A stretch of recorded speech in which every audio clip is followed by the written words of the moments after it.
इधर अभी आप कथा श्रवण कर रहे थे महाराज।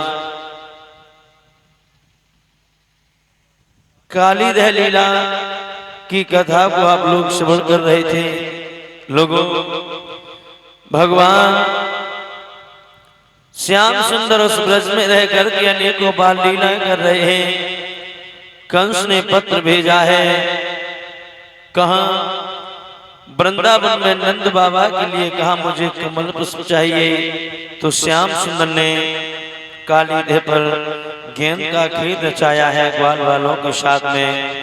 ऐसा टोल मारा है कि गेंद कालीदह में गिरी है। जाकर के लोगों, कन्हैया ने कदम के वृक्ष पर चढ़ करके आज उसी में छलांग लगा दी। जब कालीदह में कन्हैया कूदे हैं। लोगों, यशोदा मैया, नंद बाबा, ग्वाल बाल सभी रो रही। उन्हें दामा, तू दूसरी गेंद ले लेता, मेरा श्याम अब लौट करके नहीं आएगा। याद रहे भागवत प्रेमियों, अनेकों प्रकार से परेशान हैं। इधर कन्हैया पहुंचे हैं कालीदह में। नागनियां जाग रही हैं, नाग बड़ा सो रहा है। भगवान श्याम सुंदर ने कहा, हे नागनियों, तुम्हारा पति कहाँ है? मुझे उससे मिलना है। नागनियां कहाँ लगी, लला अगर पति जग गए तो हड्डी को सुरमा बन जाए। ताते भली बात यह है तुम यहाँ से लौट जाओ, हमारे पति के अंदर बहुत जहर है। कन्हैया को समझाया। श्याम सुंदर ने कहा तुम नहीं जगा रही। तो कन्हैया ने पूंछ पर पैर रख दिया है, नाक फुसकार के जागा है। कन्हैया के शरीर से लिपट गया है। श्याम सुंदर ने इतना शरीर को बढ़ाया है,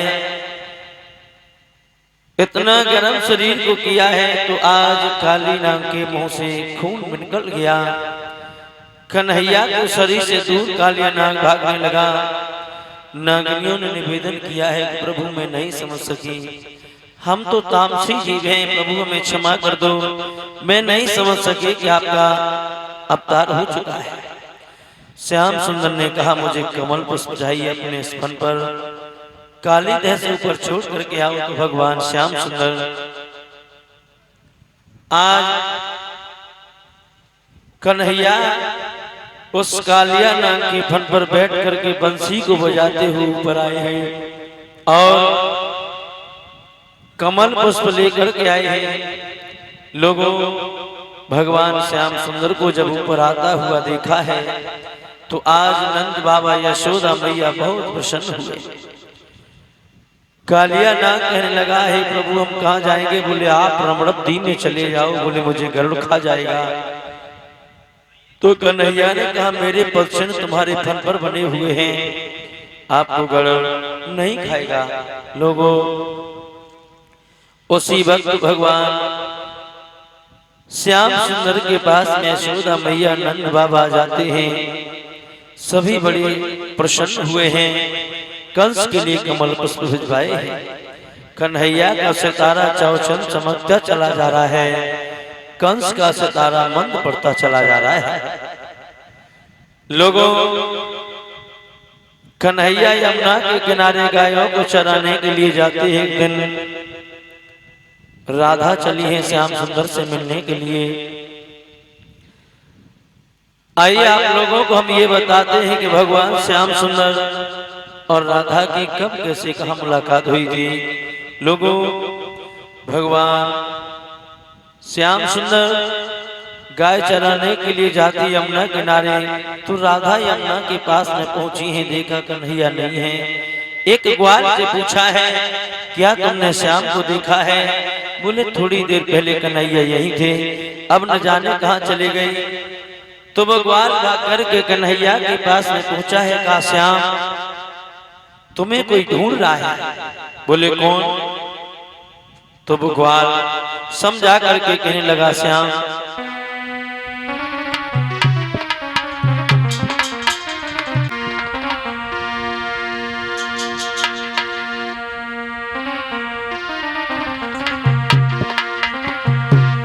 तुम्हें कोई ढूंढत है घन श्याम तुम्हें कोई।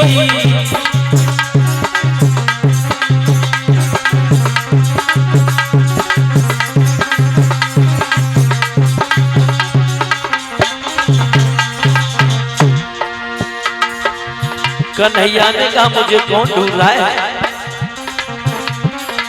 तो आज को ग्वाल समझा करके कहने लगा श्याम, अरे गोरी गोरी उम्र की थोड़ी, गोरी गोरी उम्र की थोड़ी, गोरी गोरी उम्र की थोड़ी, गोरी गोरी आवारा बाको नाम तुम्हें कोई, ढूंढत है घन श्याम तुम्हें कोई।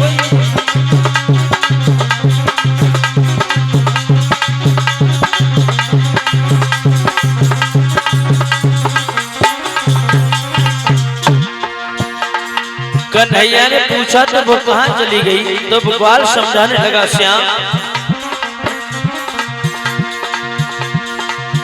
आरे वृंदावन की ओर चली गई, वृंदावन की ओर चली गई, वृंदावन की ओर चली गई, वृंदावन की। अब राधा को नाम तुम्हें कोई, ढूंढत है घन श्याम तुम्हें कोई।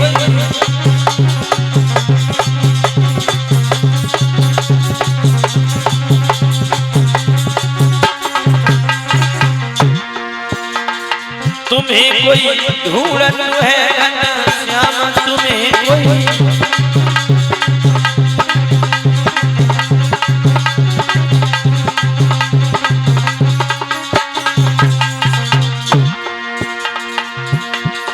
तुम्हें कोई ढूंढत है घन श्याम तुम्हें कोई।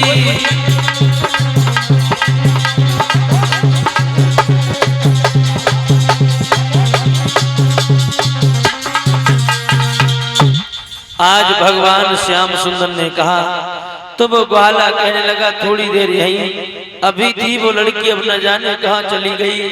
तो कन्हैया उधर से भागे, राधा उधर से गई है।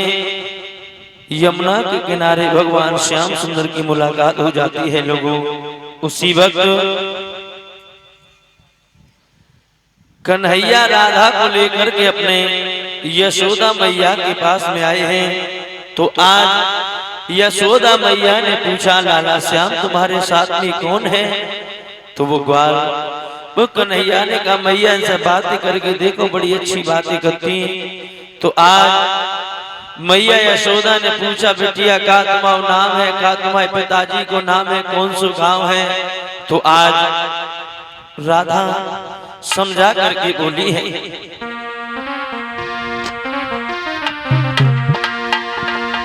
राधा बोली ब्रजभान पिता जो बरसोने में रहते हैं, मैया को नाम कीरती है और हमें राधिका कहते हैं।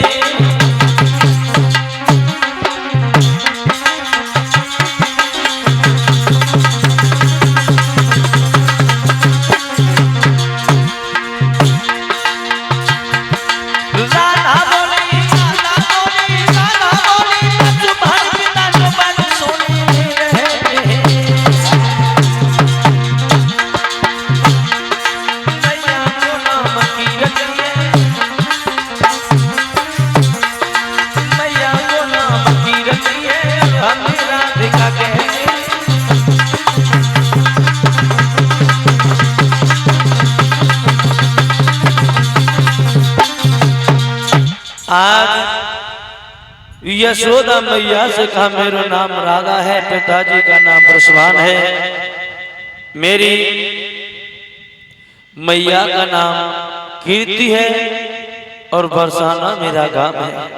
यशोदा मैया मन ही मन में सोचने लगी, कीर्ति ने घर में कितनी बड़ी बिटिया को जन्म दे दियो, कितनी सयानी बिटिया हो गई, लेकिन हमें सूचना तक नहीं भिजवाई। याद रहे भागवत प्रेमियों, मन में विचार कर रही तो कन्हैया यशोदा मैया से कहने लगे मैया माँ ब्याह करवाए दे। ब्याह बोले लाला देखो मैं कितने छोटे हो, ब्याह की बात कर रहे हो। और परीक्षित महाराज जाको ब्याह होएगा वो है जने ब्याह के लड़ुआ खाए नहीं वो तो पछताई रहो, जान नहीं खाए वो ज्यादा पछताए रहो कि न जाने कितने मीठे हो। पड़ी है बेचारी घरवाली मेरी कात याद घर में घुसे बाजार चोना जाओ जी हाथ दिलाओ मिचला कूटवे को धन कुटना बाजार से मंगाओ जी ताते हम लड़ुआ वाले रोटे ते लड़ुआ वाले जाड़े में 4-4 महीना न नहाओ जी, कुआरे रहोगे तो सुखारे रहोगे, लला जान बूझ नाक में नकेलना। याद रखना भागवत प्रेमियों ब्याह को बहुत विलक्षण राग होते हैं।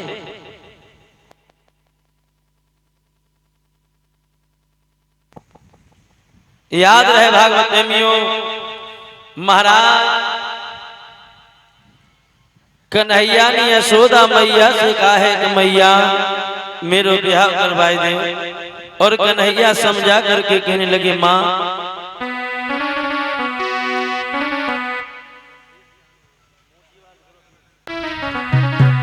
अरे मैया कर दे मेरो ब्याह और बनाए दे दुल्हन गोरी सी।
आज भगवान श्याम सुंदर यशोदा मैया से कहने लगे माँ अमाओ ब्याह करवाए दो न के संग में। तो यशोदा मैया ने कही लाला थोड़े बड़े हो जाते देखो, अब ऐसा तो चल में लायक भाई नहीं ब्याह की बात कर रहे थोड़े बड़े हो जाओ तब तुम ब्याह करवाएंगे। लोगों यशोदा मैया ने कहा लाला शाम होने वाली है, आप ऐसा करो राधा को उनके घर पर छोड़ करके आओ। तो आज भगवान श्याम सुंदर चले हैं राधा को छोड़ने के लिए। कहा उनके घर पे मैया कीर्ति की नजर पड़ी है। तो मैया कीर्ति ने कही बिटिया तुम्हारे संग में कौन आला है। तो मैया कीर्ति ने कही बहुत अच्छी बात है कर मैया से बात करके देखो। तो कीर्ति पूछने लगी लला कौन सा तुम्हारा घर है, कहा तुम्हारे पिता को नाम है। तो कन्हैया ने सारी बात बताई। अंत में श्याम चले हैं तो राधा से की बात कही राधा तुम्हारे घर में छोड़ने को चले आए तुम ऐसा करो आप हमें द्वारे तक छोड़ मेरे भैया। राधा ने कहा है श्याम यही करते रहो, हम तुम्हें छोड़ रहे तुम हमें छोड़ते रहो, जाओ। कन्हैया वहां से चले आए। सुबह होने से पहले जहाँ राधा खरक में गाय दुआ करती थी आकर के भगवान श्याम सुंदर वहां बैठ जाते। कन्हैया जब वहां बैठ गए तो खरक के बाहर ललिता विशाखा किरण मंजू अनेकों गोपियां बातें कर रही हैं आपस में। तब तक देखा है वृंदावन की एक बहू आ गई है। बहू कहने लगी बहन तुमने कन्हैया को देखो। बोले कन्हैया तू क्या करती रही, तू का मेरे में हाथ धरी। बोली बहन कन्हैया निकल के तो मेरे दरवाजे से गए लेकिन हमसे थोड़ी भूल हो गई क्या। और एक बात और बताएं परीक्षित महाराज पहले की जो हमारी माताएं बहनें हुआ करती थी, उनसे अगर कोई पर्दा वाला है, बड़ा है, तो चाहे वो लाख और कोशिश करे उनको मुंह देख नहीं पाते। और आजकल भगवान की कृपा से पहले तो घूंघट होता ना है, और घूंघट अगर हुई हो जाए तो प्रभु की कृपा से ऐसी साड़ी चलती नेटवाई पूरा मुंह दिखाई देती। हाँ, और कहू को ब्याह हो कि आए अगर बहुत ज्यादा घूंघट करे तो आपस में स्त्रियां बातें करती, आए बाबू तो कर्म फूट गो, मोटी बुद्धि कहेगी सारे दिन घूंघट भी करे ना, कोई घूंघट करते हो आजकल। याद रहे भागवत प्रेमियों, आजकल का वो समय है, खान पान रहन सहन सब कुछ बदल गया है। लोगों आज भगवान श्याम सुंदर सारी बातें अंदर सुन रहे हैं, तो वो जो वृंदावन की बहू थी वो कहने लगी है, बहन थोड़ी हमसे भूल हो गई क्या कि बैरनी हुई गई चुनरिया न देख सकी, बैरनी हुई गई चुनरिया न देख सकी।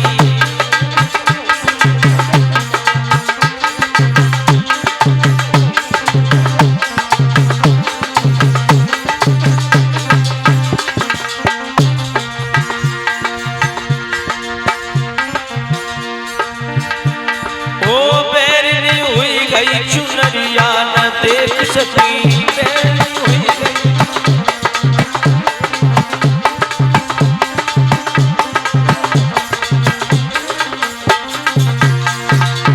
बहन जो दोनों में चूनर हटाई, जो दोनों में चूनर हटाई, जो दोनों द्वार की उलट गई की बलिया न देख सकी, द्वार की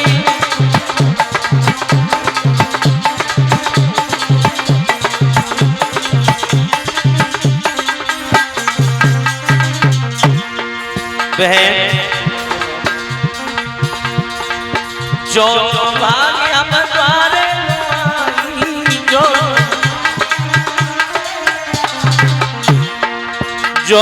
भाग्य हम द्वारे लाई,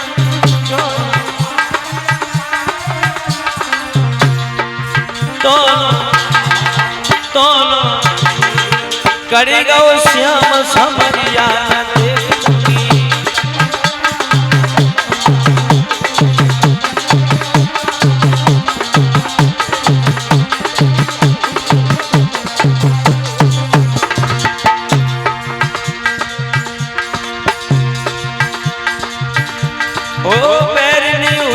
चुनरिया न देख सकी, बैरनी हुई गई।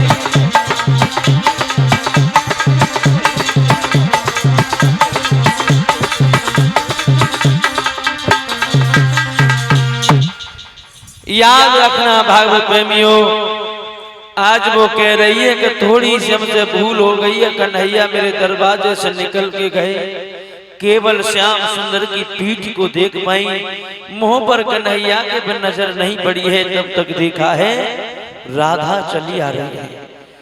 एक कान लगी देखो हर की दीवानी आ रही है।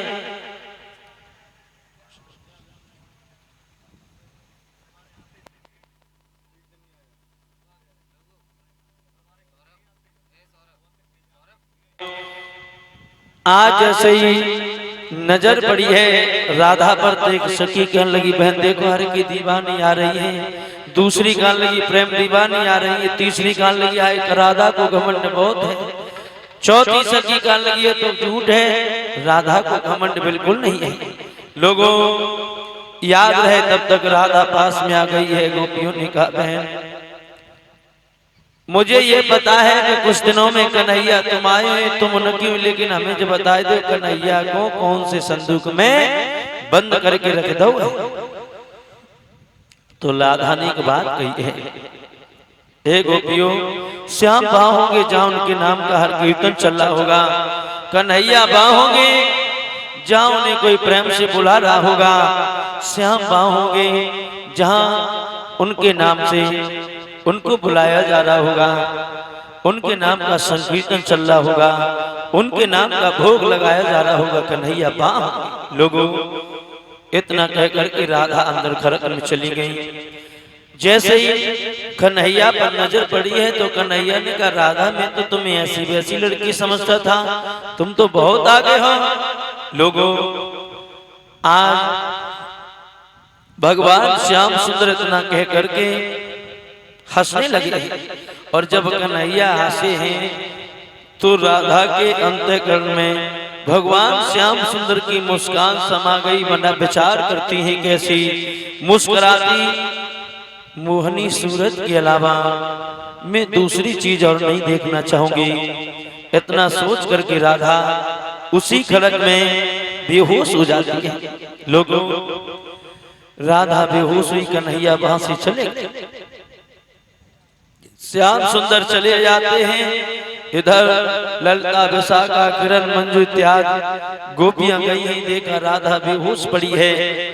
मैया कीर्ति को बुलाया है तो मैया कीर्ति कहती है, बिटिया कऊ वैद हकीम को बुलाओ। मैं जमाल पर तो कोई सर्प डस के चलोगे, वैद हुआए रहे, हकीम हुआए रहे, सावधान काली। लेकिन राधा टसते मसनाई कर रही है। लोगों, आज भगवान श्याम सुंदर वहां से गए हैं। सभी गोपियां परेशान हैं। मैया कीर्ति रो रही है। तब तक ललता ने कहा, मैया थोड़ी देर रुको, हम आवे गई पे लौट के आई। तो मैया कीर्ति कान लगी, लली सर्प डस के गौ है तो गौ बिल में गोली गौ है। बिटिया कहाँ ढूंढेगी? ललिता कान लगी, मैया चिंता न करो, बाय जाने बकुरमा खानदा को जाने, हम मैं दद सबन जान थोड़ी दे। ललिता भागी यशोदा मैया के पास में गई है। यशोदा मैया से ललिता ने कहा, यशोदा मैया कन्हैया कहाँ है? बोले क्यों, तू सबे सबे क्यों आ गई, क्या बात है? ललिता ने कहा, मैया राधा नाम की जो लड़की कल तुम्हारे यहाँ आई थी वो खरक में बेहोश पड़ी है। कन्हैया कहाँ है? लली, कन्हैया तो बहुत बारो है और कन्हैया इन चीजन में कहा जाने, कऊ वैद हकीम को बुला। तो ललिता ने कही, मैया तुम नहीं जानती हो, कन्हैया बारो जरूर है लेकिन गुणबारो बहुत है। कन्हैया एक बार बुलाओ। तो कन्हैया को बुलाया है। श्याम सुंदर बाहर आए हैं।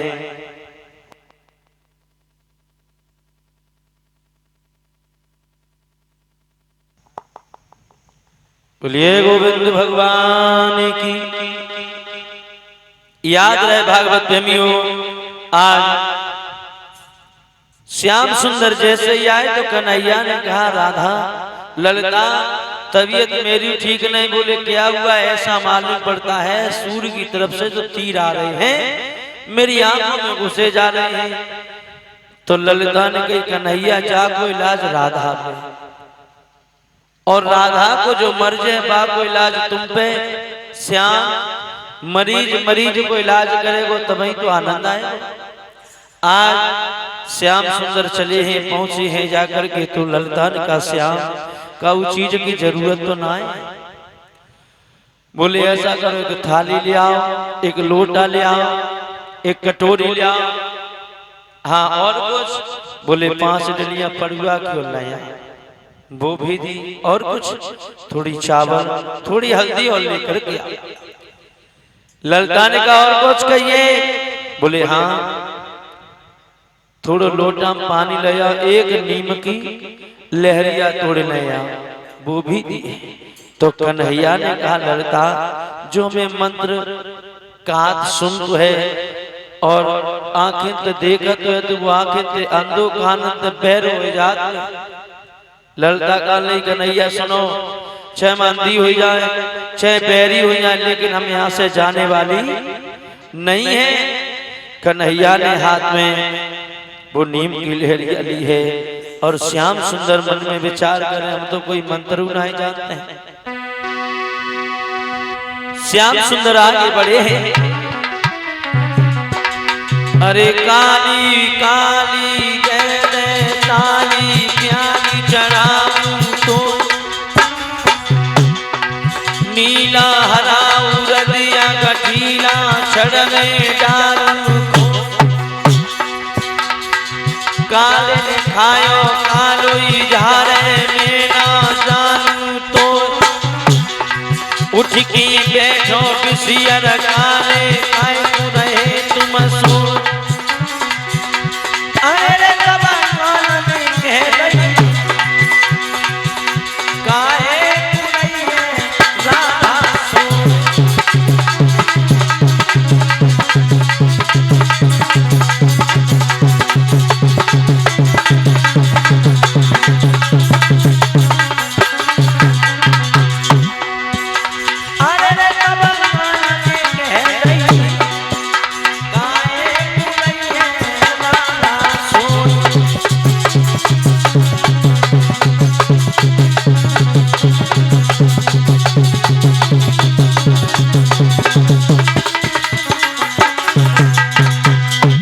कन्हैया ने कही राधा, तो राधा ने फट के खोद दी।